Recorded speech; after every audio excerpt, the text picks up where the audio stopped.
So on our last Blu-ray review, I reviewed an IMAX documentary called Super Speedway. Well, here's another review of a slightly more recent IMAX documentary Blu-ray. It's called Deep Sea from 2006. The most notable difference between this film and Super Speedway is that this one is more geared towards younger audiences. Whereas Super Speedway may be too intense for kids because of the loud and powerful race car sound effects, Deep Sea is much more gentle and graceful, and it showcases the various beautiful creatures of the Big Blue. It really is just a 40-minute ocean life documentary for kids to see on a giant screen and get immersed in it, you know. It showcases the various undersea creatures like coral, jellyfish and barracudas, and how they rely on one another for survival. But of course it's also about how these creatures eat one another.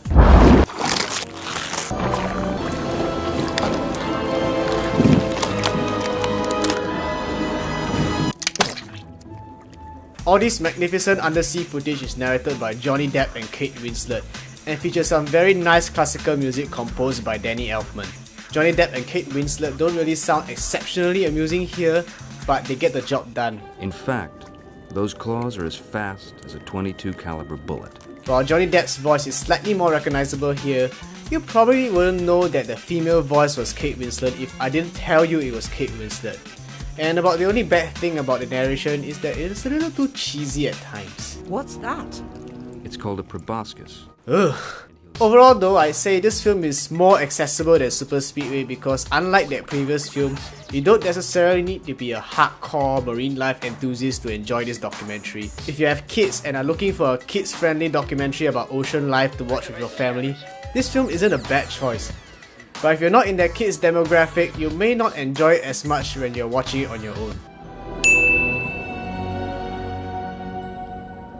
Before I get started on the video quality, I should let you know that this is the 3D Blu-ray version here that I'm reviewing, but since I don't have a 3D TV, I can only access the 2D presentation on this disc that I saw. And for the record, it's okay, but it's a little less impressive than I expected. While it's far from terrible, the overall image looks a little softer than I would like. I'm not sure if it's because of the lack of contrast in the lighting, or is it because it was shot underwater, or it's because of the original film stock, but having seen Super Speedway, I expected a little better than what I saw. On top of that, the transfer occasionally has some inconsistent black levels and some mild color banding in the background. But all that said, you can also subjectively say that this softness makes the underwater look more convincing. The shots themselves still look fairly detailed, and I can imagine they'll look magnificent on a large IMAX screen, maybe even better in 3D. But as I previously said about Super Speedway, seeing this film on a small screen does take away that wow factor quite a bit, but if you have a 3D projector in your home theater and a large screen, it may be worth taking a look at it, but it's not the Elite or Blu-ray video transfers. I'm a little disappointed that this disc does not have a lossless audio track. Instead, we have a standard Dolby Digital 5.1 track. But the good news is that this is still a very solid track despite its lossy compression. Obviously, you won't expect an undersea documentary like this to push your sound system to the limit, but what you get is a fairly immersive sound mix that does its job right. It makes you feel like you're underwater. You get that nice swoosh of water that subtly fills the rear channels. Danny Elfman's music also sounds pretty well mixed. Of course, since this is an IMAX documentary, all the sound effects are obviously not real sounds but done by Foley work, like the clacking of the shellfish,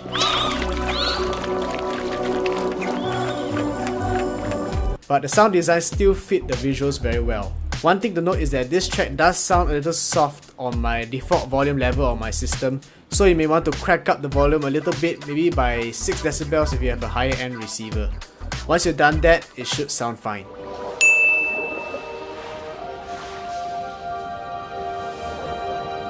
So this sounds like a good disc to buy and watch with your family, right?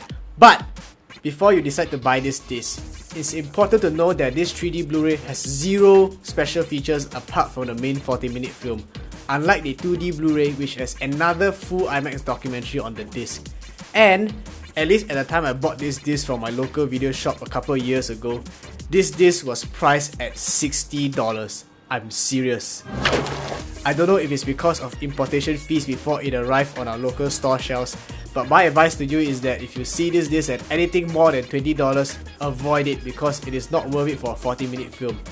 or get the 2D Blu-ray if you think you don't need the 3D. I believe it's also cheaper by the way. So 4 stars for this disc, but it comes with an asterisk to warn you that this is only worth getting at a discount.